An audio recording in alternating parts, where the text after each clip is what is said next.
네, 안녕하세요. 안녕하세요.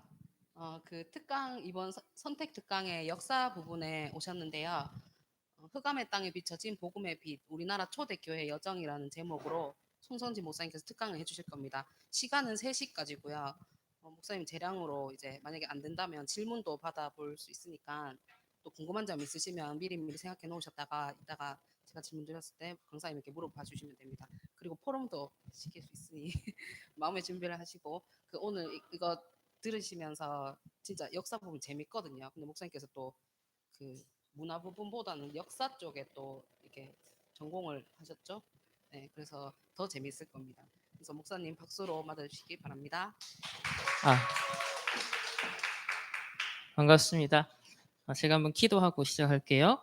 하나님 감사합니다.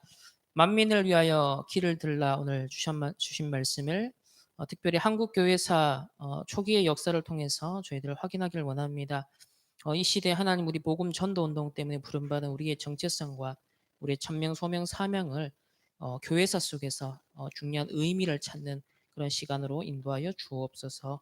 예수 그리스도 이름으로 기도합니다. 아멘. 뭐 사실 역사 난 마음에 안 드는 거는 이 왜 역사 이렇게 했을까? 역사 그러면 일단 나도 어 청소년 때 뭐 대학 때도 그렇게 좋아하진 않았지만은 이 청소년 때 역사 제일 싫어했거든요. 영어, 수학과 더불어서 뭐 외우는 거, 사건, 인물, 연도 이런 거 자체가 막 복잡해서 되게 싫어했습니다. 근데 사실 이 언약이 저 이제 각인되고 부딪혀 오면서 이제 눈뜨게 된 것이 유 목사님 늘 얘기하는 게 성경의 역사와 또 교회사의 역사 이런 역사 속에 어떻게 복음 운동이 흘러왔는가 그런 눈을 떠야 된다는 것을 이렇게 계속 얘기하시면서 자연스럽게 이제 저도 관심을 갖게 되어졌고 또 그러면서 이제 교회사라는 과목을 지금 이제 RTS에서 또 이렇게 가르치게 되었습니다. 어 요청해 오기는 우리나라 초대교회, 대한민국 초대교회 역사에 대해서 좀 얘기를 해달라 그랬거든요. 그래서 이걸 어디서부터 어떻게 다뤄야 될까 좀 고민을 하다가 우리나라 초대교회에 이 복음이 어떻게 흘러 들어왔는가에 대한 그런 배경을 오늘 좀 볼 필요가 있겠다 싶습니다. 그래서 어, 과연 우리나라에 어떻게 복음이 전달되었을까? 그것을 위한 하나님의 섭리는 무엇이었을까? 사실 오늘 이 뭐 1시간, 1시간 반을 가지고서 다 다룰 수 없는 너무 방대한 내용이기 때문에 파트 1이다. 그렇게 일단 보시면 되겠습니다. 자, 먼저는 이 19세기 말 우리나라에 오신 선교사님들이 오셨을 때 그 당시 우리나라 상황을 좀 알 필요가 있겠죠. 소위 이제 조선 후기, 말기 어떤 상황인지 객관적인 이거는 뭐 영적인 걸 떠나서 그냥 객관적인 팩트로서 먼저 반틈 다루고요. 그리고 나머지 반틈이 이 조선의 땅에 어떻게 복음의 빛이 비춰지는 준비를 하나님이 시작하셨는가 그 부분을 후반부에서 한번 보도록 하겠습니다. 자, 먼저 정치적으로는 아시다시피 이 1800년대는 세도 정치가 극에 달하던 그런 시대였죠. 그래서 바깥 세상은 이 유럽과 미국, 특히 유럽이죠. 제국주의로 이 나라들이 세계화되고 있는 시점에 아무런 국제적인 감각 없이 우리나라는 그냥 서로 자리 다툼, 권력 다툼의 혈안이 되어서 어떻게 하면 서로 죽이고 장악할까. 자, 그러다 보니까 진정한 인재가 도저히 살아남을 수 없는 그런 정치적 분위기였습니다. 이제 순조, 헌종, 철종 대표적으로 이 세 명의 왕이 통치했던 그 시대의 사실 권력의 실세는 보면요. 그 배후에 측근에 있었던 그런 가족들, 인척들이었어요. 순조와 헌종, 철종 이 약 60년 동안 세도 정치는 그 전형적인 이제 편가르기로 일색이 되었던 특징이 있었죠. 그래서 태종에 의한 왕자의 난, 세조의 사육신 처형, 또 이웃 끊어질 않았던 사화와 또 당쟁의 본질은 이 적과 아군으로 끊임없이 나누고 사약, 참형, 유배, 그 적을 죽이거나 내모는 정치. 그러니까 지금 보면 진보와 보수가 보면 서로가 정권을 잡을 때마다 이제 뒤집기를 반복하잖아요. 그 뿌리가 우리나라는 참 오래됐다라는 것을 봅니다. 누군지 아시죠? 누구죠? 저분은 흥선대원군이고 이분은 그죠? 명성황후잖아요. 그러니까 이 두 세력이 이제 충돌을 하는데요. 자, 제국주의가 조선을 노리고 있을 그때 이 조선의 지배 계급들은 심지어는 자기 권력을 위해서 외세까지도 동원하는 일을 마다하지 않는 그런 일을 저지릅니다. 자, 한 예를 들면 이 흥선대원군이 권좌에서 이제 쫓겨납니다. 근데 이 민비를 어떻게 제거할까 하다가 민비의 침전에다가 폭탄을 설치해요. 근데 이건 실패하죠. 그러나 경복궁에 이제 대화재가 이제 일어나게 되어집니다. 자, 그러니까 고종이 열받죠. 그러면서 지방에 있는 대원군 세력을 싹 다 숙청해 버려요. 그리고 대원군의 복귀를 청하는 유생들을 차명에 처하기도 합니다. 이 대원군의 권력력은 식지 않습니다. 심지어 민비의 양오빠인 민승호 집에 폭약을 터뜨리면서 이 민승호의 모친과 아들이 폭사하는 그런 비극이 연출됩니다.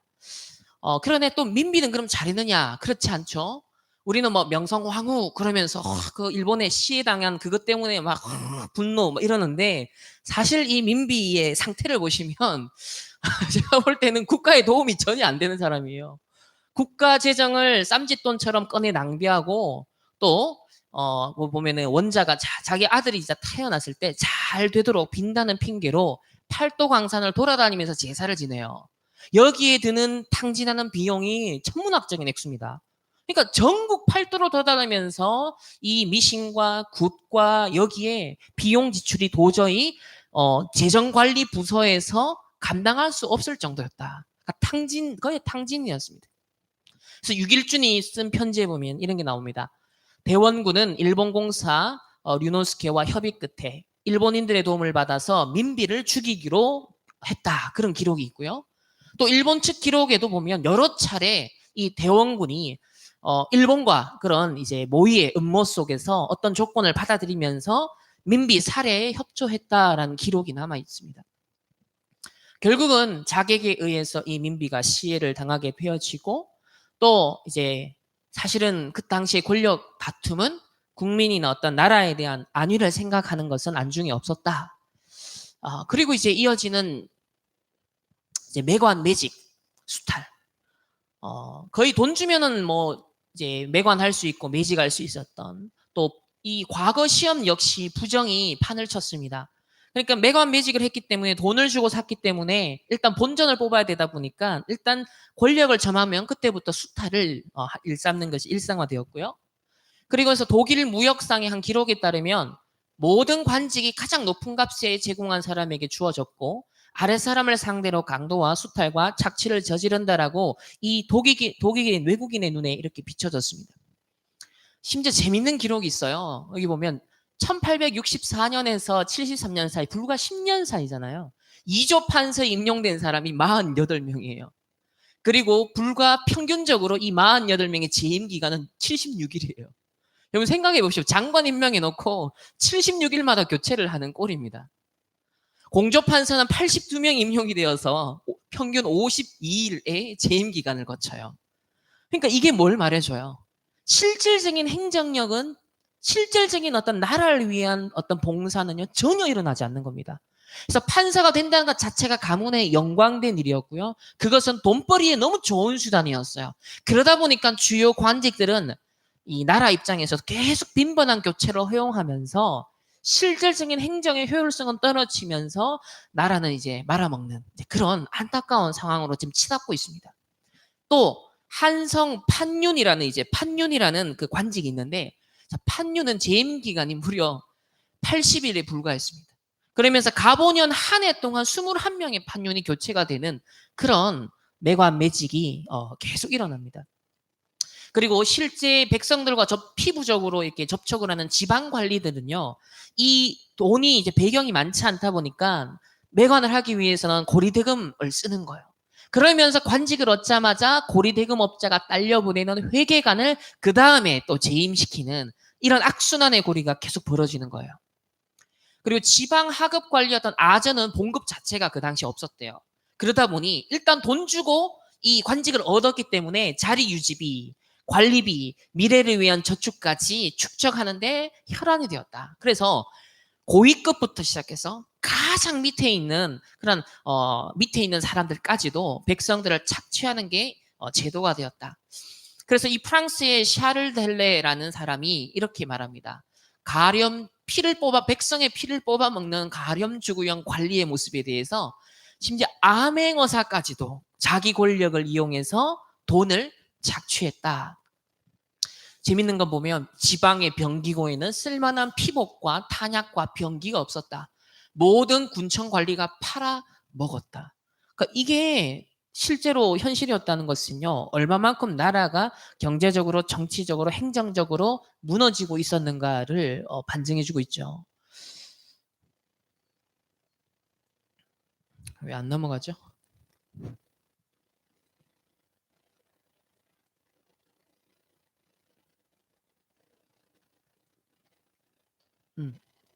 그리고 또 경제적으로 국민들의 이 백성들의 그 당시의 상황을 보시면 이 경제적으로 굉장히 피폐해집니다. 19세기 들으면서 특히 중반으로 가면서는 토지의 생산성이 급 하락하게 되어집니다. 이 토지에서 많은 생산이 안 되다 보니까 자연적으로 논의 자산 가치가 하락되고요. 그러면서 실질적인 수확량이 또 줄으니까요. 임금도 3분의 1 수준으로 줄어듭니다. 그러니까 백성의 삶은 고달파지는 그런 현실이었고요.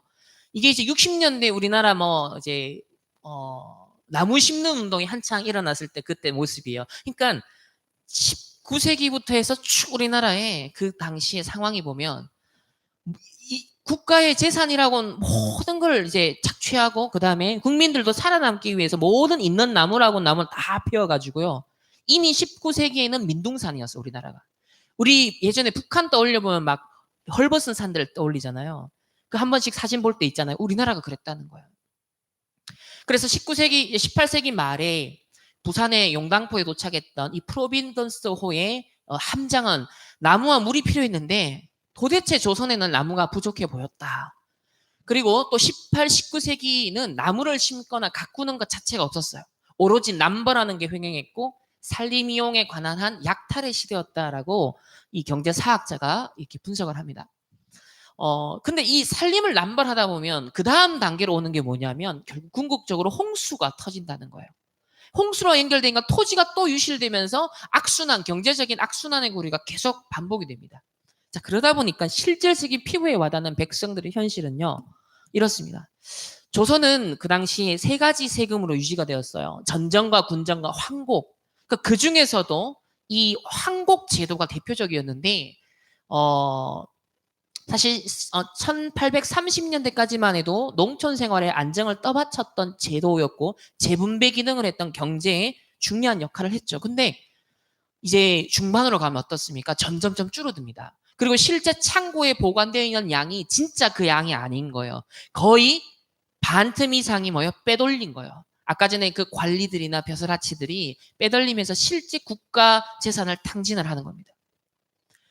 그래서 황곡을 빼돌리는 일이 이렇게 비일비재했다. 그래서 영화에도 보면은 그런 걸 모티브로 해서 만들어지기도 했는데요. 그래서 결과적으로 농민 봉기가 이제 쌓이고 쌓여서 터집니다. 심지어 이 1862년 한 해에는 약 70여 곳에서 임술년에 농민 봉기가 발생을 하고요. 이런 악정에 대한 반발이었다. 그래서 승정원 일기에는 이런 기록이 있습니다. 백성이 날로 초췌해지고 온 팔도에서 소요가 일어나니 흰 수건을 둘러쓰고 몽둥이를 든 자가 걸핏하면 1만 명이 넘고 관가를 약탈하고 관원을 살해하며 여러 변고가 사방에서 일어나고 있다. 그러니까 우리 지금 걸핏하면은 막 모여서 시위하고 막 집회하잖아요. 그러니까 우리나라 이미 습성 자체가 어려우면 일단 뭉쳐가지고요. 힘을 모아가지고 세력을 보여주자. 한번 부딪혀보자. 자, 이런 게 진보 보수를 떠나서 벌써 우리나라의 뿌리 깊은 흐름이라는 겁니다. 자, 그리고 이거는 뭡니까? 경복궁입니다. 임진왜란 때 불타버렸던 이 경복궁을 흥선대원군이 이제 재건을 하게 되어지죠. 근데 이 경복궁을 중건하는 그 당시가 아까 보셨던 것 정치적으로, 경제적으로, 사회적으로 완전 피폐한 상황이에요. 그런 상황이 연속되는 중에 흥성대원군은 이 또 왕권을 강화하기 위해서 이 중건을 노력을 하는데 백성들의 원성을 살 수밖에 없죠. 왜 그럴까요? 엄청난 규모의 재정이 지출되기 때문입니다. 그러면 국가 이 경제도 어렵고 나라 경제 전체, 국민들의 경제 전체가 어려운데 어떻게 이 경비를 조달했을까요? 농민들에게는 특별세를 부과합니다. 성문 출입장의 통행세, 심지어 남자들에게는 불알을 단값, 그걸 신랑전이라고. 그래서 전국의 부자 수십 명에게 또 1만 양 이상 논 혹은 논 20만 평에 해당되는 기부금을 사실 강압적으로 거두게 되어집니다. 그리고 또 웃긴 것은 당백전을 발행해서 동일한 화폐를 5배 혹은 100배까지 이 화폐 발행고를 늘림으로써 실제적으로 인플레이션이 나타나는 거예요. 극심한 물가 상승하면서 완전 재정이 파탄되는 그런 상황이었습니다. 그래서 우스갯소리로 이 외국인이 환전을 했어요. 자기가 이제 밑에 있는 사람을 시켜가지고 150달러를 환전시켰더니 역전으로 가져온 양이 저 정도가 되는 거예요. 그럼 저 얼마나 무거운지 아십니까? 1달러를 환전해도 그 당시에 장장 한 사람이 지게에 지고 와야 되는 양이었대요. 그럼 150달러가 저 무게가 어느 정도였을까? 그러니까 충격적인 거예요. 얼마나 인플레이션이 심했으면. 그러니까 나라 경제가 엉망이었다는 것을 실증적으로 보여주는 겁니다. 그리고 이제 영적으로 보시면 어떻습니까? 항상 국가 지도자는 보면 이미 우리나라 처음부터 무속의 뿌리가 있었지만 이 조선시대에는 유교 하면서도 불교가 뒤섞여 있으면서도 사실은 암묵적으로는 이 민간신앙과 또 국가 권력층이 배후에서는 이런 무속신앙을 의지했다는 사실이죠. 그래서 조선시대의 대표적인 민간신앙이 예를 들면요. 계절제, 가신신앙, 집안을 지켜주는 신이 있다. 동네를 지켜주는 신이 있다. 무속신앙, 독경, 그러니까 뭔가 주문을 외워서 귀신을 쫓아내고 뭔가 이렇게 복을 비는 독경신앙, 자연물신앙, 그러니까 에미니즘이죠. 또 사귀신앙, 귀신을 숭배하는 겁니다. 풍수신앙, 전복, 민간의료 등이 행해져입니다. 그래서 그 19세기 당시 조선을 밟았던 외국인들은 밤마다 들려오는 소리가 뭐다? 굿하는 소리. 이게 조선다운 소리였다라고 인식을 했다는 거예요. 그리고 조선 초기에 빈민을 구제하고 치료하고 격리하기 위해서 이제 이 활인서라는 관청을 제정하는데 거기서 활약한 사람이 누구냐면 의사가 아니에요. 의원이 아니라 무당이에요. 무당이 동원해서 주술 치료가 행해졌다는 겁니다. 그래서 언더우드는 동아시아의 종교라는 저서에서 한국에서 무당과 판수는 명실상부한 샤머니즘의 대표들이며 사람들의 일상생활뿐 아니라 종교생활에서도 중요한 역할을 한다. 판수 혹시 아십니까? 들어보셨습니까? 판수. 무당은 많이 아는데 판수는 많이 안 들어보셨죠? 자, 무당은요, 여자입니다, 주로. 영적 매개자, 정령을 강제할 수 없지만 정령과 친숙한 교류를 할 수 있는 존재다. 판수는 정령과 대적하는 관계에 있는. 그래서 살살 달래거나 물리치거나 내쫓는 일을 수행했다. 그러니까 각 이게 역할이, 판수는 보면 주로 맹인 남자 박수 무당이었어요. 그러니까 이런 무당과 판수가 대표적인 이 무속 세계에 있어서 이제 이 권력을 휘둘렀던 사람들입니다. 이 인천교회 선교사였던 헤버 존스는요, 이 조선의 정령의 수를 한 8천만 정도로 봤어요. 우리 일본에 보면은 800만 우상, 뭐 귀신 이렇게 하는데요. 제가 깜짝 놀랐어요. 8천만 정령 숭배한다. 물론 이게 정확한 수치를 말하는 거 아닙니다. 그러나 그 정도로 우리 이 조선이 미신과 이런 귀신을 숭배하는, 그러니까 사람보다 귀신이 더 많았다. 또 그리피스는 은자의 나라라는 한국을 목격하고 난 다음에 이 쓴 책에 보면 자연과 신령 숭배 풍속을 이용해서 악질적인 지배자들이 민중을 선동했다.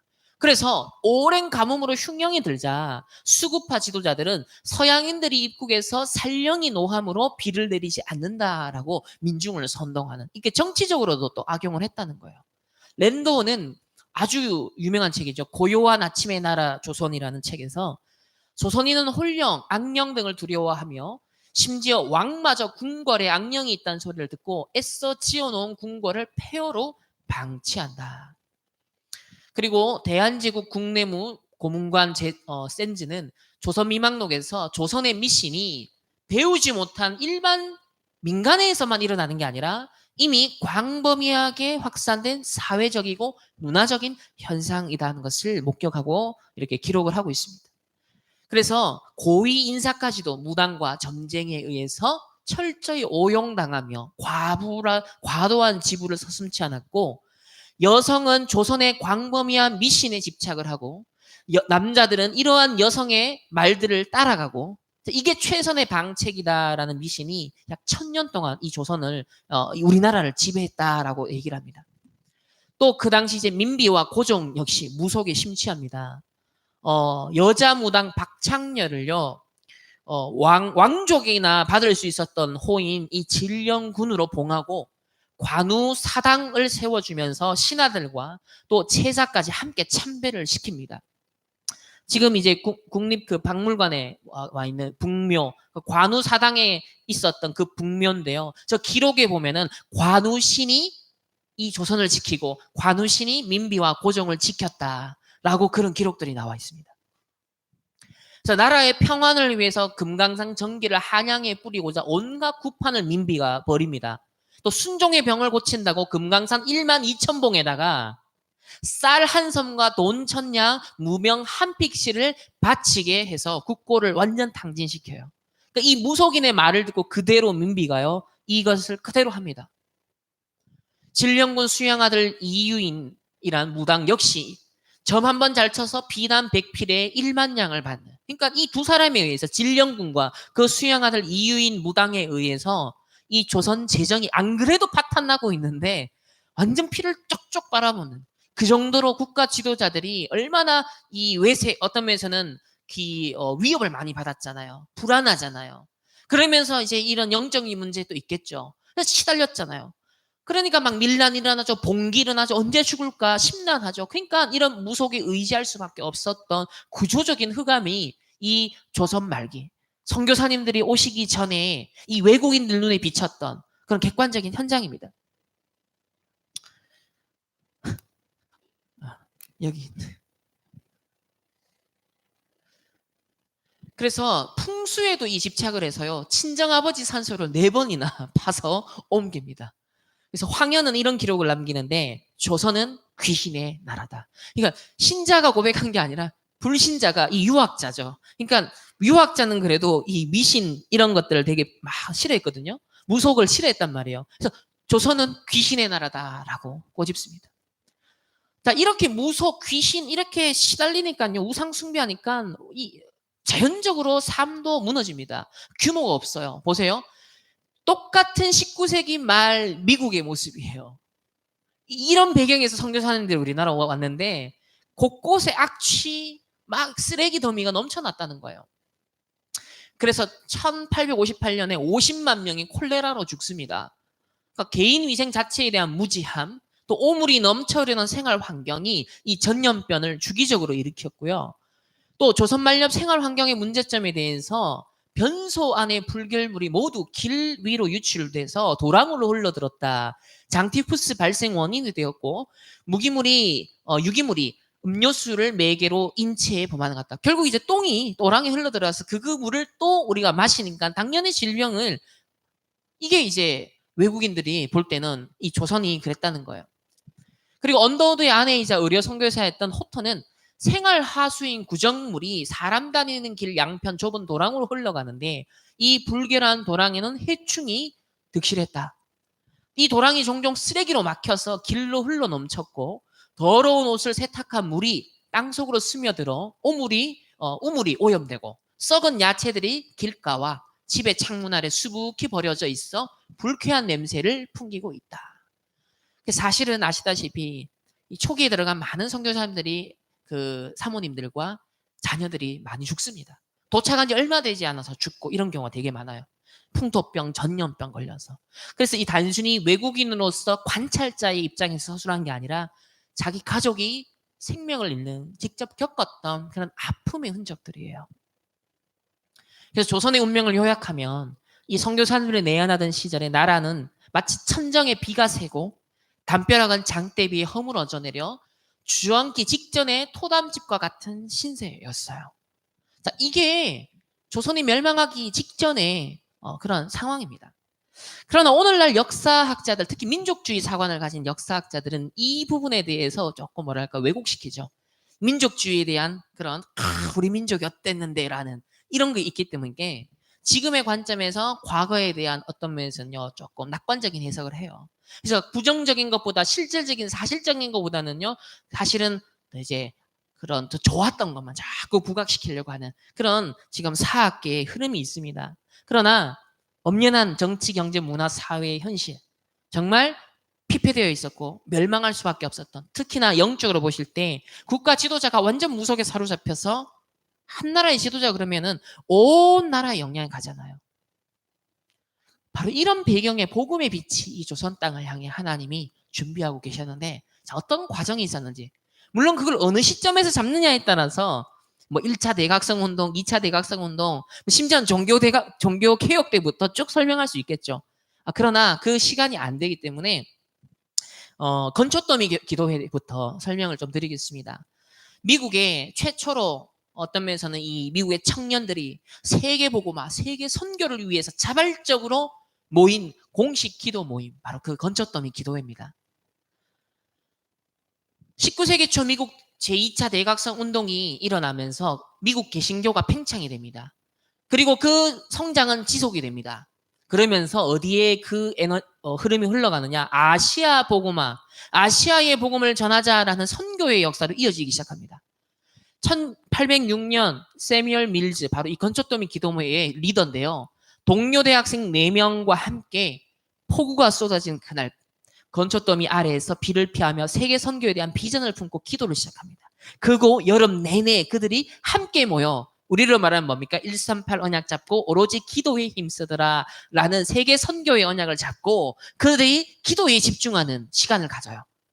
그리고 이 공식적인 기도 모임이 어떻게 연결되냐면 1808년 9월 7일 캠퍼스의 한 강의실에서 해외 선교를 위한 형제단 서약을 합니다.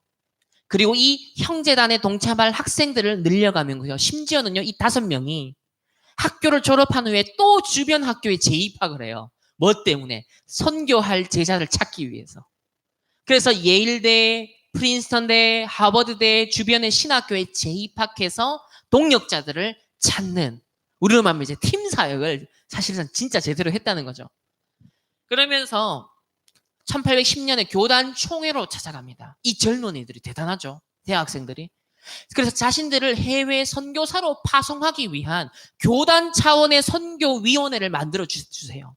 그러니까 이 말은 뭐예요? 아직까지 교단 차원의 선교 단체가 없다는 거예요. 그래서 이 청년들의 선교의 가슴을 품고 파송해달라라고 자청하는 겁니다. 그래서 최초로 미국의 교회 선교위원회가 이때 조직이 되어집니다. 이들 중 3명, 그리고 또 다른 2명이 불과 2년 뒤에 인도 선교사로 파송되고요. 이후에 수십 년 동안 이 선교 형제단에 가입한 많은 대학생들이 아시아의 선교사로 나아가게 되어집니다. 그러면서 이 영향이 어떻게 갈까요? 미국 교회 선교위원회 이후 이게 1810년에 세워지고요. 또 그 해에 회중교회 총회에서도, 또 14년에는 침례선교회 연합회, 19년에는 감리교, 그리고 20년에는 개신교 감독교회, 그리고 32년에는 화란개혁교회, 장로회는 37년에 순차적으로 계속 세계 선교를 위한 단체가 교단 차원에서 만들어져요. 그러니까 이때만 보더라도 로컬과 파라가 사실 하나가 됐던 거예요. 교단을 배경으로 한, 로컬을 배경으로 한 파라 운동이라는 것이 일어났다는 거죠. 그래서 19세기를 흔히 전 세계를 보고만는데 위대한 세기였다. 미국을 중심으로 해서 전 세계 선교사가 가장 많이 파송된 위대한 세기였다라고 하는데, 상당히 초대교회 이후로 로컬과 파라가 하나 되어서 상당한 무브먼트가 일어났던 것은 사실 이 19세기가 그 유일하다 보시면 됩니다. 그래서 1850년까지 모든 교단이 해외 선교 활동을 위해서 연간 65만 달러라는 거액을 투입했어요. 아까 보셨죠? 150달러를 환전했는데 그 엽전이 어느 정도였는지. 그러면 그 당시 65만 달러면 지금의 거의 한 100배 차이 날 거예요, 아마. 가치가. 100배 이상이 차이 날 거예요. 그러니까 이런 각 교단에서 엄청난 금액이 선교에 투자가 되었다라는 겁니다. 누군지 아시죠? 바로 위대한 미국의 전도자 무디입니다. 한국 복음화, 조선에 이 선교사님들이 오시는 그 배경에 결정적인 역할을 한 사람이 바로 무디예요. 무디는 그 당대에 19세기 후반 엄청난 전도운동을 미국과 영국에서 펼칩니다. 진짜 약 100만 명이 무디를 통해 복음을 받고 회심했다. 그렇게 알려지는데요. 40년 동안 100만 명이 넘는 사람이 그리스도교로 왔다. 이 드와이트 무디는 한국을 비롯해서 아시아 개신교 선교 역사에 빼놓을 수 없는 인물이다. 그 이유가 이 사람은 초등학교 5년까지밖에 못 다녔어요. 그런데 부흥집회와 선교기관 설립을 통해 아시아 선교의 주춧돌 할 인재들을 배출합니다. 5년 동안 시카고에서 주일학교, 또 YMCA에 통한 청소년 사역, 영국에서 성공적인 부흥집회를 치고 그의 고향인 로스필드로 와서 그 나이가 저랑 동일한 38세 때였어요. 그리고 자신의 고향으로 와서 본격적인 이제 렘넌트 운동을 펼칩니다. 그래서 자기 집 부지 근처에 땅을 사서요. 노스필드 세미너리라는 여자 학교를 만들어서 먼저 제자들을 길러냅니다. 그리고 이어지는 이제 학교가 바로 남자 학교인데요. 여기 보면은 무디의 부흥회에 참석해서 은혜를 받고 감동을 받았던 그 당시 이 한 시계회사 사장 히랑 캠프가 약 25,000달러 개인 기부를 합니다. 헌금을 합니다. 이걸 가지고서 남학생을 위한 마운트 허먼 고등학교를 세워요. 이게 바로 역사적인 이 마운트 허먼 이 학교를 아셔야 돼요. 이게 이 우리나라 복음화에 엄청난 주춧돌 역할을 한 학교입니다. 그래서 노스필드 마운트 허먼에서 배출한 인재 가운데 200여 명이요. 1930년대까지 선교사로 나가는데 그중 20명이 한국으로 와요. 대단하지 않습니까? 10%가 한국에 온다니까요. 조선이라는 나라가 어떤 나라예요? 알려지지도 않은 나라고요. 아까 서구 사회는 이미 근대화가 되다 보니까 엄청 발전했잖아요. 근데 상대적으로 근대화가 엄청 늦어버린 이 조선 땅은요. 정말 살기 힘들고 무너질 대로 무너진 현장이에요. 알려지지도 않은 그런 은둔의 나라였습니다. 그런데요. 여기에 이 엘리트들이 20명이 한국에서 와요. 한국에 와요. 그리고 이어지는 시카고에 설립한 무디 성경학교 지금까지 남아있죠. 거기서 무디 이제 그 신학교가 되잖아요. 약 5,500여 명의 선교사를 배출을 합니다. 그리고 영국에서 부흥 집회를 할 당시에 케임브리지에서 은혜를 받은 7명의 학생들이 흔히 알려지는 케임브리지 7이라는 이 사람들이 선교사가 되고요. 중국으로 파송을 받게 되어집니다.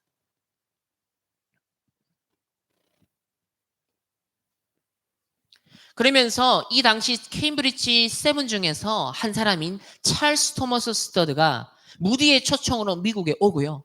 자기가 영국에서 부흥회 때 은혜 받잖아요. 그 엄청난 세계 복음화라는 비전을 갖고 미국의 아이비리그 대학을 순회합니다. 그러면서 세계 선교에 나설 것을 미국 학생들에게 호소를 하고요. 이때 감명을 받은 사람 가운데 훗날 세계 선교 학생 자원운동인 SVM을 결성하게 되는 바로 존 모트가 포함되어 있었어요.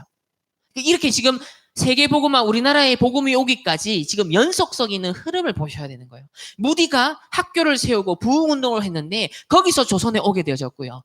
또 영국에서 부흥운동을 했는데 그 부흥운동 가운데 은혜를 받은 케임브리지 학생, 그 학생이 미국으로 가서 미국 학생들에게 또 비전을 전달했는데 그 중에 한 사람이 바로 SVM을 결성하는 존 모트가 되고요. 바로 이 SVM을 통해서 엄청난 선교사들이 우리나라에 오게 되어져요. 존 모트는 1907년 한국을 방문해 대규모 부흥회, 우리 평양 대부흥운동 한참 일어날 그 1907년 대규모 부흥운동을 인도하고요. 또 1910년에 YMCA 국제위원회 총무를 맡고 이승만에게 한국 YMCA를 맡아달라라고 부탁을 합니다. 그리고 1886년 봄에 무디는 이 조지아주 부흥회 사역의 핵심 단체였던 각 대학의 YMCA 간사들에게 초청장을 보냅니다.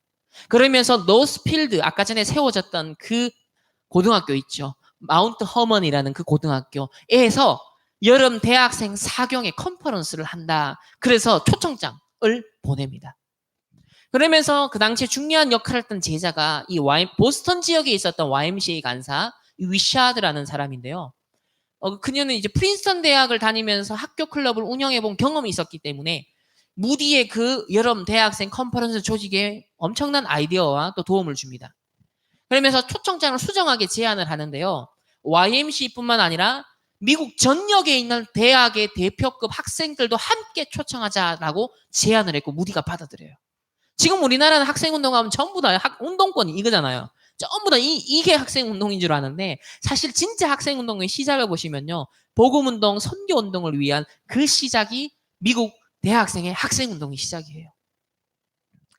이 집회는 마운트 허먼 고교등학교에서 진행이 되어지고요. 약 한 달간 우리가 랩랜드 컨퍼런스처럼 하는 걸요. 한 달 동안 진행을 한 거예요. 얼마나 이제 집중을 했겠습니까? 한마디로 하면 완전 성경을 그냥 떼는 겁니다. 성경 가지고 이때는 뭐 다른 거 없잖아요. 뭐 무대 꾸미고 이런 거 없습니다. 그냥 오로지 말씀, 성경, 기도 이거밖에 없어요. 이때 미국과 캐나다 89개 대학에서 251명의 대학생들이 세계 선교를 위한 이 모임을 오게 되어집니다. 무디의 초청으로 집회에 참석한 유명한 부흥사 피어슨 박사는 모든 사람이 모든 곳으로 가라라고 외치면서 이 젊은 기독 학생들의 가슴에 선교의 열정을 불태웁니다. 그 당시 프린스턴 대학 대표였던 로버트 와일드는 무디에게 10명의 학생들에게 선교라는 주제를 가지고 짧은 연설, 우리로 말하면 포럼이죠. 지금 이 한 달 동안 우리가 이렇게 은혜를 받았는데 10명의 증인을 세워서 포럼을 시키자라고 제안을 했는데 기가 막힌 거, 이게 먹힌 겁니다. 그래서 집회 마지막 날 100명이 선교사로 헌신합니다. 결단을 하게 되어집니다. 그러면서 이후에 이어지는 순회 사역을 보세요. 로버트 와일드와 존 포만에 의해서 162개 미국 대학을 순회합니다. 그리고 이때 2016명의 해외 선교 지원자를 확보하게 되어지고요. 그중에 여학생이 500명이 포함되어 있습니다. 그래서 이때 바로 한국 선교의 중요한 인물들이 포함되어 있어요. 모펫, 베어드, 그레함 리, 맥코맥 신학생들이었고요. 또 캐나다에서는 하디 에비슨 게일 펜윅이라는 사람이 바로 이때 1차 그 모임에 모였던 사람들이에요. 자, 그리고 이어지는 2차 노스필드 이 사경회에서는요. 주제가 이제 교회에게 호소한, 보세요. 세계 선교를 할 사람들이 나왔어요. 나갈 학생들은 나왔어. 근데 돈이 없잖아요. 누구의 협력이 필요하죠? 결국은 교회의 배경이 필요하다는 거예요. 그래서 로컬에다가 파라 사역을 위해서 로컬에다가 호소를 하는 거예요. 이때부터 미국과 캐나다, 영국, 아일랜드, 스코틀랜드에 이 유럽 대학생들이 대거 참가하기 시작합니다.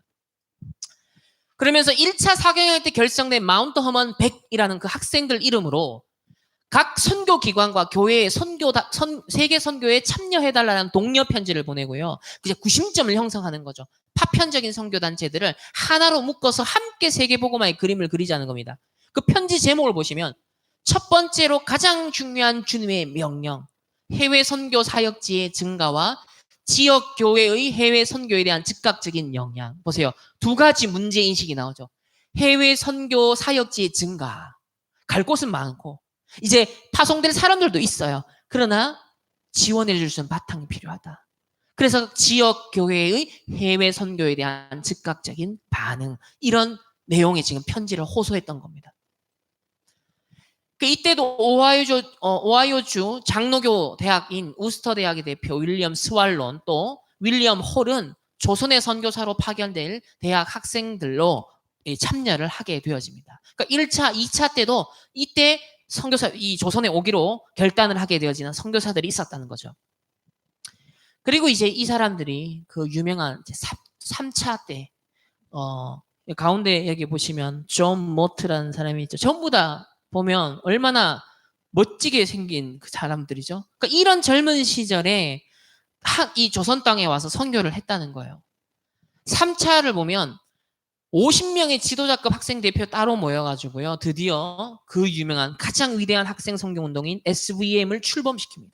존 모트를 회장으로 로버트 와일드를 순회 총무로 선출을 하고요. 그리고 이 SVM이 결성된 장소가 바로 무디가 만든 로스필드 마운트 허먼 고등학교예요. 그러니까 무디가 발판을 다 깔아놓고 거기서 컨퍼런스를 하게 하고 그 컨퍼런스에 미국과 전 세계의 제자들이 모이게 해서 세계 선교 복음화의 언약을 심었는데 거기에 씨앗을 딱 뿌려진 사람들이 조선으로 오게 되어졌다. 그래서 한국 복음화의 실질적인 전초기지 역할을 했던 곳이 이 마운트 허먼 고등학교입니다. 그래서 SBM의 최대 수혜자는 대한민국과 한국입니다라고 이 마삼락 교수의 말이 있고요. 또 주목할 만한 뚜렷한 현상은 SVM 활동이 가장 왕성하던 시기에 이 조선에 온 선교사들의 숫자가 가장 많이 증가했다. 그래서 본격적인 조선 복음화가 시작이 되어진다. 구체적으로 살펴보면 1905년에서 1909년 사이에 한국을 찾은 135명의 미국 선교사들 가운데 81명, 무려 60%가 바로 이 SVM에서 온 사람들이에요. 1900년만 해도 한 해에만 미국 선교사 30명 가운데 70%인 21명이 SVM 출신이에요. 그러니까 이 선교단체 하나, 그리고 무디에 결국은 영향을 받아서 그게 전부 다 연결되어져서 조직화되어졌다는 거죠. 더 확장하면 1923년까지 약 404명의 선교사들이 이 SVM에 통해서 오게 되어집니다. 그래서 우리나라가 일제 침략, 그러니까는 전반기와 후반기로 나누는데요. 초기 선교로부터 우리나라가 이제 6.25 직전까지죠. 일제 침략 당하는 이제 그 기간. 사실은 일제 침략기에는 거의 많이 쫓겨납니다. 선교사님들이. 그래서 사실상 그 시기까지 1,500여 명의 선교사님들이 오시고요. 그리고 이제 우리나라 6.25 이후로 다시 후반기에 들어오는 분들 역시도 약 1,500명이 됩니다. 그러니까 대략 우리나라에 밟았던 선교사님들 숫자가 3,000명이에요. 그러니까 이 나라 대한민국 이렇게 교회가 세워지고 다락방 운동이 일어나게 되어졌으며 렘넌트 운동이 일어나 237 나라를 다시 정말 전 세계를 향해 뻗어나가는 이 영적 구심력이 형성되는 배경에는 100년 전에 이 운동이 있었다는 거죠. 하나님의 섭리하심이라는 겁니다. 그러면서 보면 1890년 미국 선교사 수는 350명이었는데 이 SBM 활동이 힘입어서 1915년쯤 되니까 4,000명의 선교사가 미국에서 나와요. 그리고 1900년도 뉴욕에서는 SVM 사경에 20만 명이 참석했다는 거예요. 그러니까 우리 생각해보세요. 이게 렘넌트 컨퍼런스 2만 명이 지금 많다 생각하잖아요. 20만 명이 모여서 컨퍼런스를 했다는 거예요. 그것도 젊은 대학생들이.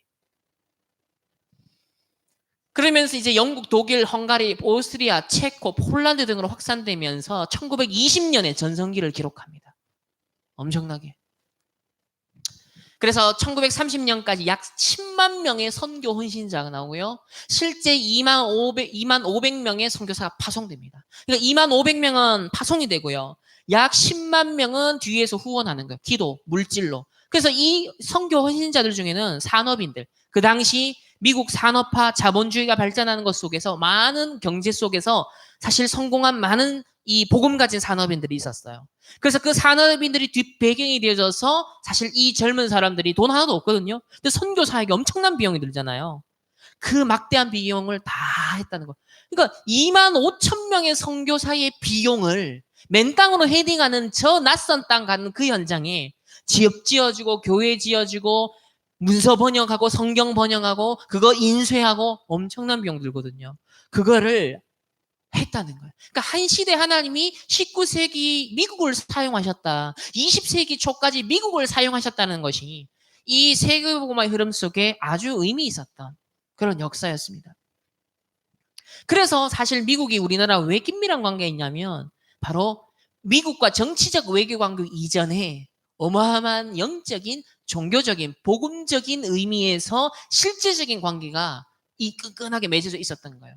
그래서 이런 관계가 있었기 때문에 나중에 정치적으로 우리가 도움을 호소했을 때도 미국이 정책 도와줄 수 있었던 배경에는 이게 이 대한민국이 앞으로 기독교로서 전 세계에 많은 영향을 줄 것이다라는 미국 교회의 분위기가 있었기 때문에 이 미국 교회의 분위기를 그 당시에 정치인들이 눈치를 볼 수밖에 없거든요. 그러니까 정치인들은 어떤 계산이든 상관없어요. 중요한 건 뭐냐면 그 당시에 미국 교회가 엄청난 막강한 영향력이 있었기 때문에 그 투표를 의식해서라도 교회의 의사를 무시할 수 없었을 만큼의 영향력. 그 결과 미국이 어마어마하게 우리나라의 뒷병이 될 수밖에 없었어요.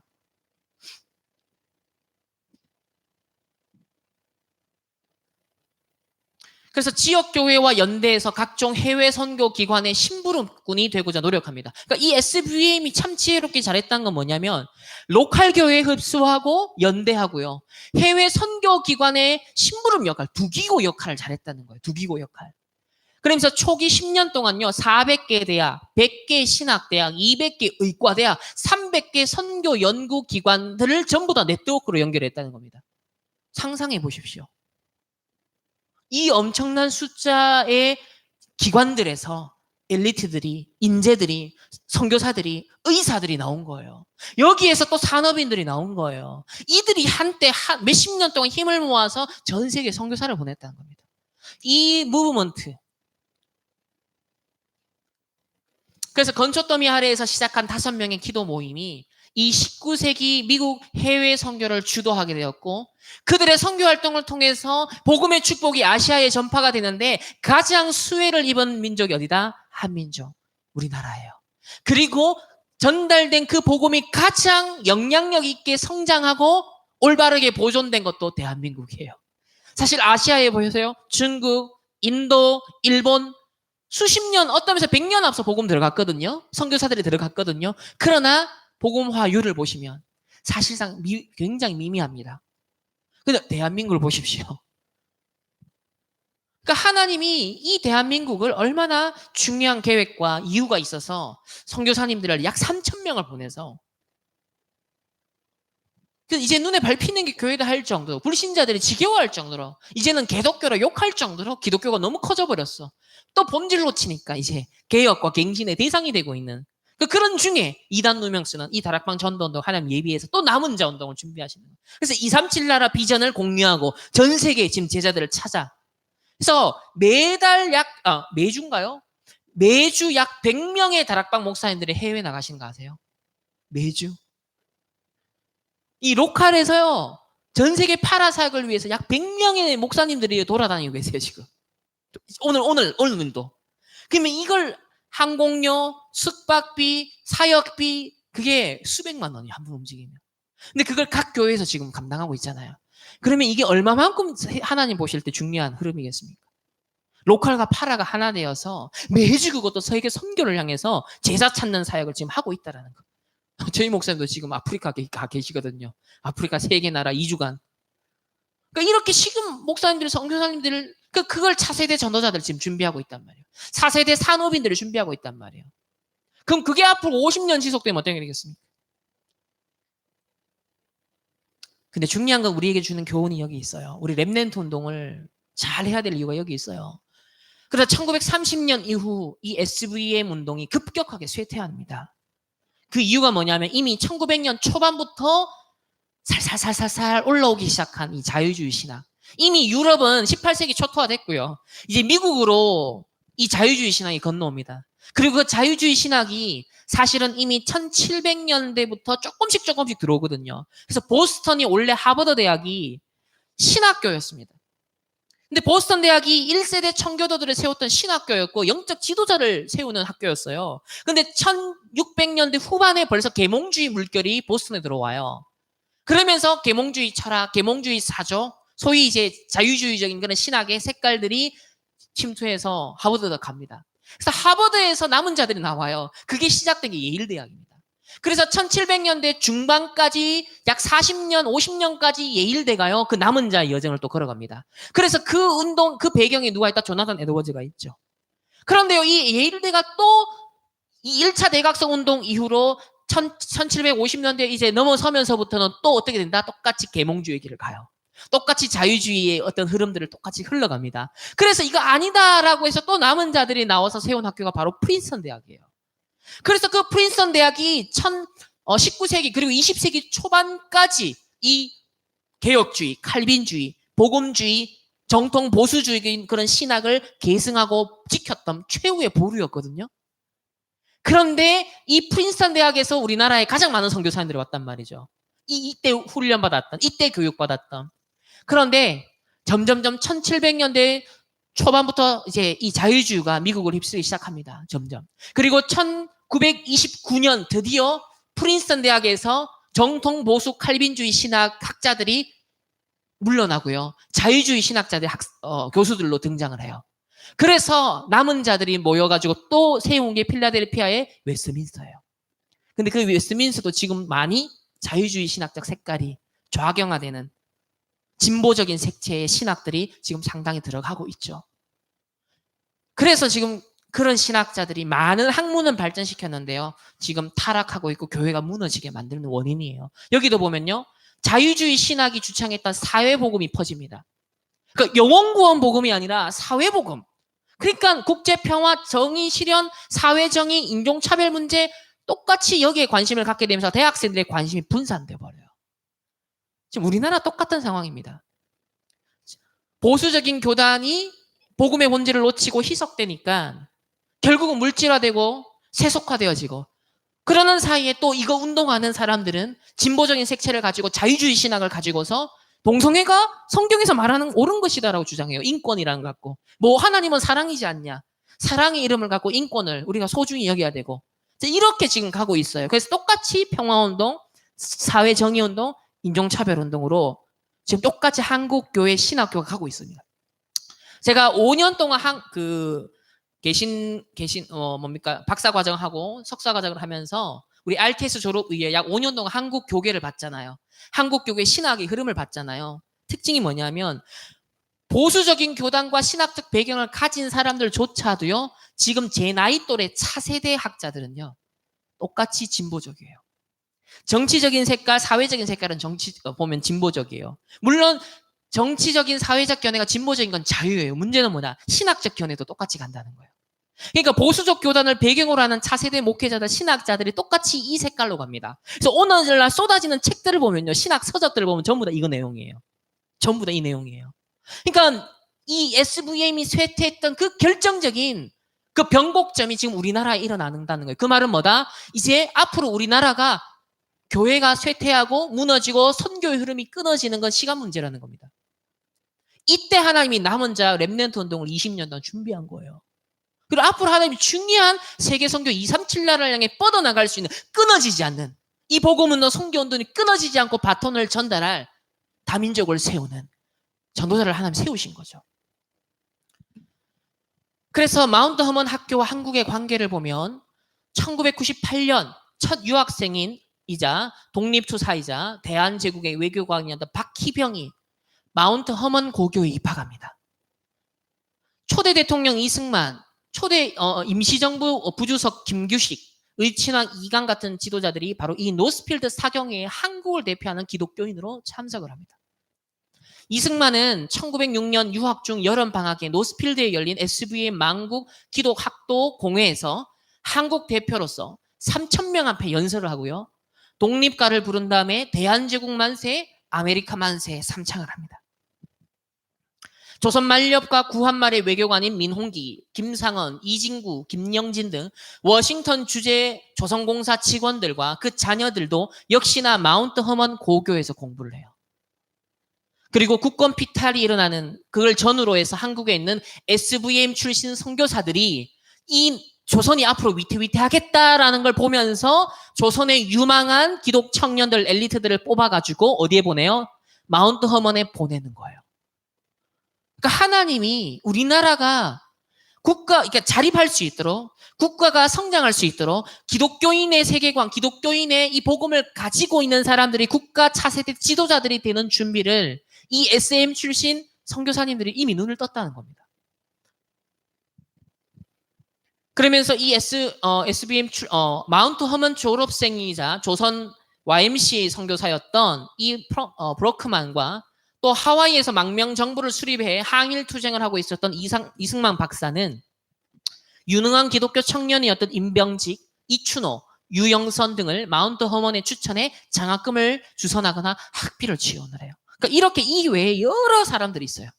그러니까 대표적으로 한국의 차세대 국가 지도자들이고 각계각층에 영향을 주는 많은 사람들이 여러 곳에 갔지만 그 대표적으로 SVM이라는 이 단체와 관련된, 그리고 그 마운트 허먼 무디가 세운 그 학교. 그래서 세계 선교를 향해서 말씀이 선포되고 선교의 비전이 공유가 되는 그 언약의 기도의 모임이 공유가 되는 그 영적 분위기를 읽었던 사람들. 그 영향을 받았던 사람들이 바로 한국의 초대 지도자들이 그 현장에 있었다는 겁니다. 되게 중요하죠. 우리가 어디에 있느냐, 무엇을 보느냐, 무엇을 경험하느냐가 답니다. 그래서 초기 내한 선교사인 언더우드의 장남인 원한경 연희 전문학교 학장은 제자들을 마운트 허먼에 보내서 대학 유학 직전에 영어를 공부하도록 배려를 또 합니다. 그러니까 이렇게 언더우드의 그 아들인 원한경 역시도 그 제자들을 미국에 보낼 때 마운트 허먼에 먼저 보낸 거예요. 단순히 영어 공부만을 위한 게 아니었을 겁니다. 무엇인가 거기서 보고 무엇인가 거기서 경험할 것이 있기 때문인 거예요. 그래서 해방 전후에 많은 기독교 지도자를 배출하는 학교가 바로 부흥사 무디가 세웠던 마운트 허먼 고교였다는 것은 우리에게 뭘 시사해 줄까요? 그래서 한국에 온 대표 선교사들인 마포 삼열, 소안론, 홀, 로제타 홀, 하디, 에비스, 밀러, 애덤스, 아펜젤러, 로스, 샬롯, 노블 등 조선에서 나왔던 그 자녀들도 대부분 또 선교사 자녀들 역시 마운트 허먼에 가요. 그러니까 국가 지도자들도 차세대 주자들도 마운트 허먼에, 선교사 자녀들도 마운트 허먼에. 그리고 그들이 똑같이 한국 복음화를 위해 다시 돌아와요. 그래서 포럼의 주제를 한 가지 던지고 마치려고 합니다. 이번 제1, 2, 3, 4, 5 RUTC 운동을 하나님 우리 선포하셨습니다. 이 속에 지금 다락방 모든 메시지 전략 다 포함되어 있잖아요. 마운트 허먼이라는 학교와 무디의 그 부흥운동과 또 SVM이라는 학생운동, 또 그들이 돌아다니면서 순회 사역을 하면서 렘넌트를 일으키고, 그리고 그들이 수많은 선교단체들과 교회들과 많은 기관들을 연합시켜서 네트워크를 형성했다라는 것. 그래서 한 시대에 2만 5천여 명을 전 세계를 향해 뻗어나가게 하는 뒷받침을까지 했다라는 것. 이거 엄청난 하나님의 역사죠. 사실 이미 18세기 유럽은 초토화되었고요. 자유주의 신학교에서 19세기 이제 20세기 들어와서 미국 역시 딱 20세기 초반에 자유주의가 설설설 기어들어옵니다. 그리고 1900 아까 전 29년 그랬죠. 프린스턴 대학에 정통 보수 칼빈주의를 고수하고 있었던 복음주의 신학자들이 결국 물러나요. 밀리는 거예요. 왜? 자유주의 신학자들이 다수가 된 거예요. 사회복음에 역설하는 사람들이 분위기가 전체가 되어버린 거예요. 자, 그러다 보니까 남은 자들의 여정은 사실 소수의 목소리가 되어버렸거든요.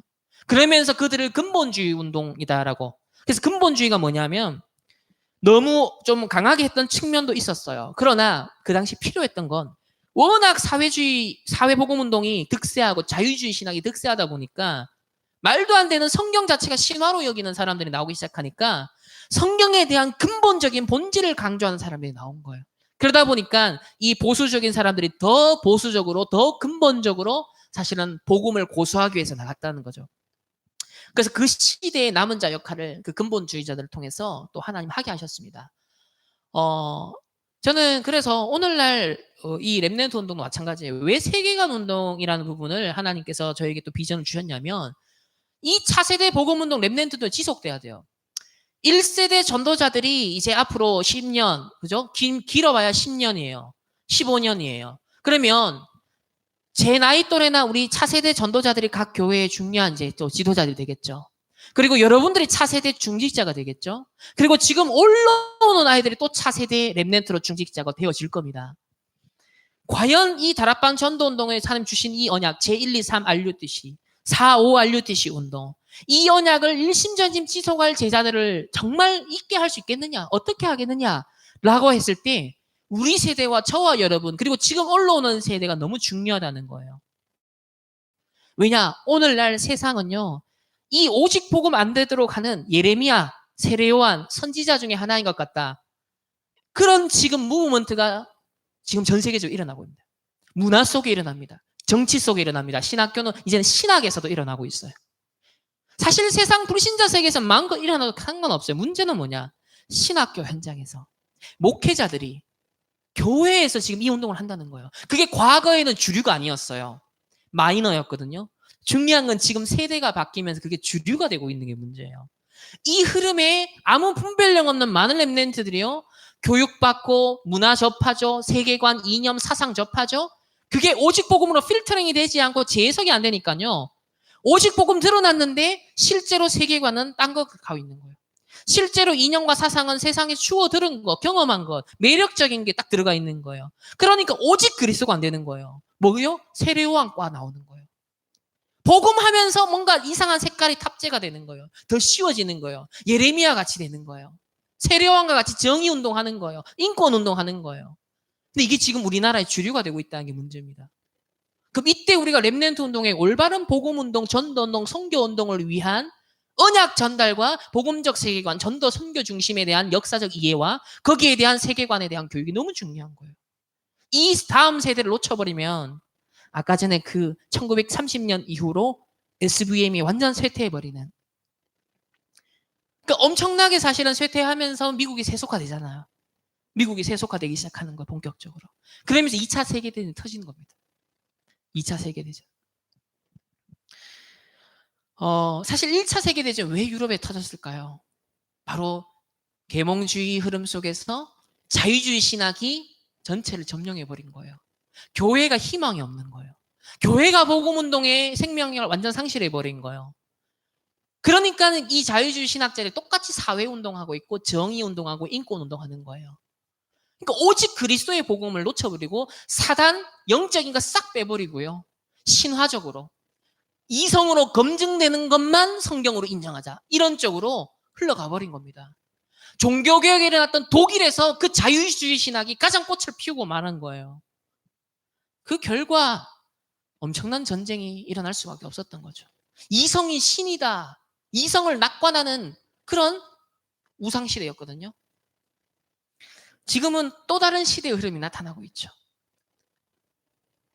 그래서 우리 제1, 2, 3, 4, 5 RUTC 시대에 담겨있는 이 언약적 메시지와 전략을 우리가 어떻게 각인하고 뿌리내리고 체질하며 오직 하느냐, 여기에 증인되느냐가 다음 세대의 저주와 재앙과 전쟁이냐, 아니면 정말 SVM의 그 학생운동의 한계를 넘어서 이 다락방 전도운동이 50년이 지나도 지금 벌써 30년 흘렀죠? 앞으로 20년 뒤, 30년 뒤면 60년이에요. 유 목사님이 지금부터 30년 동안 그 다음 걸 준비하다 그랬어요. 30년 동안 당신께서 하고 간다는 얘기가 아니라 30년 이후 것을 위한 준비를 30년 한다 하셨어요. 그러면서 237 센터라는 걸 지금 얘기를 하시는 거예요. 그럼 그 말은 뭐예요? 30년 이후에도 본질을 놓치지 아니하고 복음 전도 운동을 지속해 나갈 수 있는 목회자, 전도자, 평신도, 산업인, 또 후대에 운동할 수 있는 사람 키워낸다는 거죠. 그릇 시스템 준비하겠다는 거예요. 중요한 건 뭐다? 그걸 지금 듣고 있는 저와 여러분이 얼마만큼 그걸 알아듣느냐는 거예요. 얼마만큼 본질로서 그걸 각인시키고 언약 잡고 24시 하느냐에 달렸다는 겁니다. 교회사를 공부해보면 참 재밌어요. 하나님의 역사도 보게 되고요. 하나님이 세계복음화 사도행전 1장 8절 오직 성령이 임하면 땅끝까지를 내 증인되리라는 그 약속의 말씀이 지금까지도 유효하게 성취되고 있다는 것. 그 교회사에 보면 암울했던 시기, 흑암의 시기가 있는가 하면 빛의 시기가 있어요. 비록 짧지만은 굵게 역사하는, 소수지만은 시대적으로 그 맥락을 잇게 하는, 언약의 여정을 잇게 하고 복음의 여정을 잇게 하는 소수의 여정이 있어요. 이거 발굴하는 게 교회사를 들여다보는 이유고요. 특별히 우리나라의 복음이 들어오게 된 그 역사적 배경에 조선의 상황과 그런 상황에서 하나님이 동시대에 미국에 어떻게 역사하셔서 전도자를 통해서 그 선교사들이 어떻게 왔고, 그리고 그 후대와 우리나라 차세대 지도자들이 어떻게 영적인 세계관과 가치관을 가지고서 국가를 세우려고 했던 것인가. 여기에 대해서 어찌 이유가 없겠습니까? 21세기 제사장 나라 사명을 감당할 이유를 두고 이 다락방 전도운동, 렘넌트 운동이 이 한국에서 일어날 것을 하나님이 보시고 이 복음운동이 전달되게 하셨다는 것. 그래서 아까 전에 말씀드린 것처럼 딱 1930년 이후로 신학의 흐름도 자유주의 신학으로 가요. 그래서 WCC 운동이 일어나는 거예요. 그래서 우리나라가 장로교도 통합과 합동으로 갈리게 된 배경이 바로 그겁니다. WC 찬성과 반대. 이 사회복음운동을 인정하느냐 마느냐 때문에 우리나라가 벌써 초기에 1930년대 벌써 갈립니다. 이게 반복돼요, 계속. 교단의 역사 속에 결국 그거 인정하느냐, 정말 생명, 영혼 구원하는 전도운동 하냐, 아니면 사회복음이냐, 이게 사실 계속 싸움이에요. 제가 단편적으로 얘기를 했지만 본질 들어가 보면 그 싸움이에요. 그래서 우리나라 1900년대 초반 또 1800년대 후반에 들어오신 선교사님들이 그래도 완벽한 건 아니지만은 우리가 다락방에서 말하는 이런 완전 복음 이런 것까지는 아니더라도 그래도 칼빈주의를 고수하면서 왕 제사장 선지자를 선포했고, 그리고 하나님의 절대 주권과 그리고 전도 하나님 영원 구원은 하나님이 예정하셨다. 이런 절대 주권 섭리를 믿는 전도자들이 이 복음이 전달되게 하는 데 있어서 사실은 미국의 그런 프린스턴 대학이 여전히 생명력이 있었는 그 시기에 많은 선교사들이 거기에서 일어났다라는 것.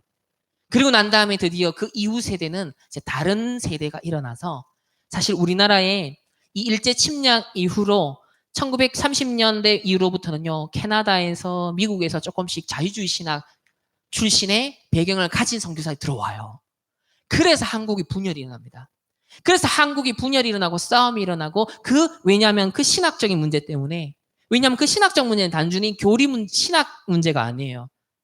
성경적인 것을 교수하느냐 아니면은 자유주의적인 유럽을 패망시킨 그 자유주의를 받아들이느냐 그 싸움이었거든요. 그래서 거기에 타협할 수 없었던 사람들과의 싸움이 사실 교회에서 교단에서 이게 일어나기 시작했다는 겁니다. 그게 지금까지 사실 오고 있는 거고요. 그런 중에 우리 다락방 전도 운동의 역사적 정체성, 우리의 역할이 무엇인가를 객관적으로 볼 필요가 있다. 그러니까 우리만의 다락방 운동이 아니에요. 한 시대에 사도행전 1장 8절의 언약이 성취되어져서 말세 마지막까지 세계복음화 땅끝까지 전파되는 그 과정에 하나님의 구속사 속에 성취의 여정 속에 하나님이 그 시대를 쓰세요. 그 시대의 개인과 강대국을 쓰세요. 미국을 쓰셨어요. 그리고 하나님이 우리나라를 지금 쓰고 계세요. 그리고 이제 237 나라 남은 자를 찾는 운동을 하고 계십니다. 그 속에 여러분이 소중한 렘넌트로 그리고 차세대 중직자 청년으로 여러분 부름 받으셨어요. 그렇기 때문에 여러분 힘으로 될까요? 내 힘으로는 낙심하기 자빠지기를 얼마나 자주 하는데요. 그래서 약속하신 게 뭐다? 오직 성령 충만이에요. 내 힘이 아닌 내 능이 아닌 오직 여호와의 신으로 된다. 그래서 류광수 목사님이 1, 3, 8, 14 지금 이 얘기 계속 하는 겁니다. 1, 3, 8, 14 그게 24 되는 사람. 그러면 25의 역사가 일어나요. 사실 이런 케이스가 그래도 25의 역사예요. 이거는 한 인간이 일으킬 수 있는 능력으로 일으킬 수 있는 아니에요. 정말 언약 잡고 세계 선교의 언약을 잡고 기도하는데 하나님께서 저 무브먼트가 일어나게 한 거거든요. 저거는 25시의 역사죠. 그리고 100년 이상 우리에게 지금 영향을 주는 100년짜리의 사실 응답이 되었고요. 저와 여러분은 이제 1000년의 응답, 영원까지 내다보는 응답을 우리 다락방 전도 운동을 통해 하나님이 예비하고 계십니다. 중요한 건 우리가 얼마나 본질에 집중하느냐. 거기에 이제 중요한 것들이 달려 있다라는 것을 여러분 좀 사명으로 되새기시면서 그래서 어마어마한 역사와 선교 흐름을 보고 우리가 위대한 결단을 하자 이게 아니라 이게 이제 보통 우리 기존 교회에서 이런 거 보고 나면은 그래 말이야 우리가 나가자 이런 이제 결단을 보통 하게 되거든요. 근데 다락방 전도 운동은 약간 그런 게 좀 달라요. 오히려 골방으로 홀로 조용히 들어가서 138에 집중해야겠구나. 이 결론이 나와야 되는 거예요. 내가 하나님과 위드 임마누엘 원네스 속으로 들어가야겠구나.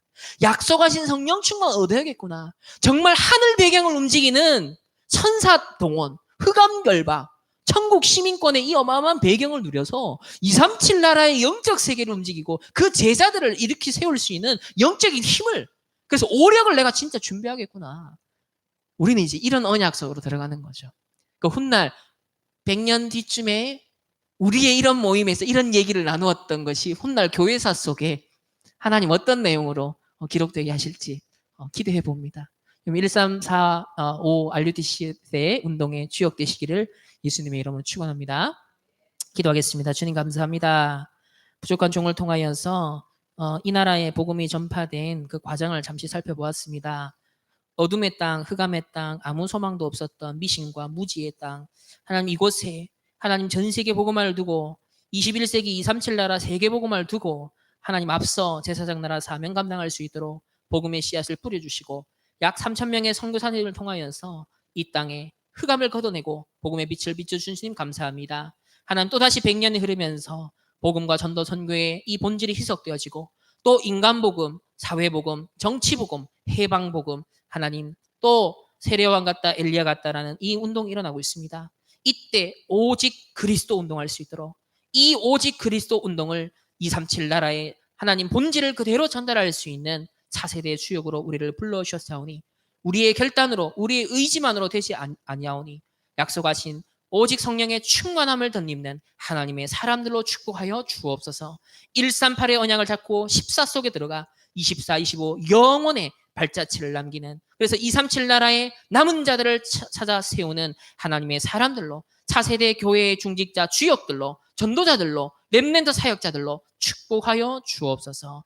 감사드리며 살아계신 예수 그리스도 이름으로 기도합니다. 아멘.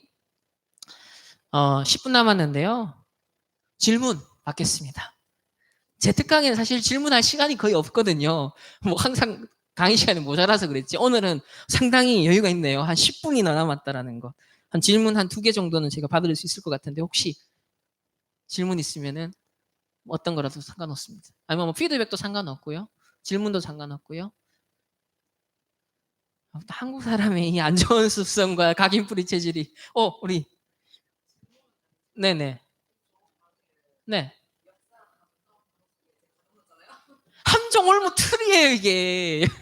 하나님의 역사하심이 전달되는 시간인데.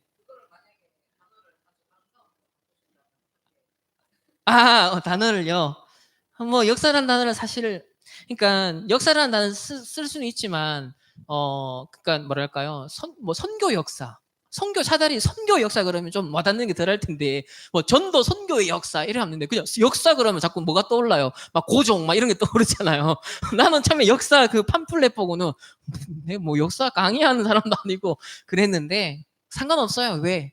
남은 자, 우리 한 10명의 우리 남은 자들이 우리 대구 지역과 민족과 시대를 살릴 남은 자들이라 저는 생각합니다. 뭐 기회야 또 다음 또 있으니까. 사실 이거 파트 1이거든요. 한국 교회사 초기는요, 파트 한 3까지 해야지 그래도 뭐가 6.25 직전까지 내용이 전달될 거예요.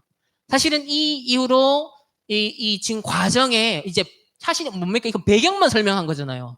우리나라에 어떻게 성경이 들어왔고, 토마스 선교사님 어떻게 순교했으며, 맥킨타이어 선교사님과 존 로스 선교사님과 그 이어지는 알렌과 또 뭡니까? 그 언더우드 선교사님과 아펜젤러 선교사님과 쭉 이어지는 그 진짜 이제 주역들 얘기는 하나 안 했어요. 그리고 그 선교사님들을 보낸 산업인 얘기 또 따로 있어요. 미국의 산업인 중직자들에 대한 얘기 또 따로 있거든요. 그러니까 이거 파트 하나가 2번, 3번으로 안 될 것 같네요. 아무튼. 그러니까 오늘은 제가 그 배경 설명, 왜냐면 이 배경을 이해하지 못하면, 언두 선교사님이 왔어. 이건 상식적으로 잘 알잖아요. 근데 어떤 맥락에서, 어떤 배경에서, 어떤 섭리에서 왔는지에 대한 맥락을 모르면, 역사는요, 사실 정보 전달이 아니라 의미 전달이거든요. 가치 전달이거든요. 더더욱이나 구속사 속에서는 하나님의 섭리, 하나님의 손길이 어떻게 역사에서, 이 세계사 속에, 이 강대국 미국의 역사 속에, 이런 흐름이 있었구나. 이거 발견하는 게 사실 진짜 역사복이란 말이에요. 그래서 섭리의 역사는 학교에서 가르쳐주지 않고, 일반 세계사 시간 그 교과서 속에는 하나님의 구속사가 담겨 있지 않아요. 그래서 반쪽짜리밖에 안 되는 역사 해석입니다. 그래서 여러분들이 왜 교회사, 세계사 함께 봐라, 그 말이 그 말입니다. 얼마만큼 불신자들이 그들의 관점에서 그들의 목적을 가지고서 사실 역사를 해석하고 왜곡하고 있는지 몰라요. 하나님은 역사를 허락한 이유가 뭐예요? 구속사를 이루기 위해 역사라는 발판과 무대를 주신 거예요. 그럼 주를 위해 부를 주신 거잖아요. 근데 주는 우리가 갖고 있어요. 근데 세상 사람들은 주가 없어요.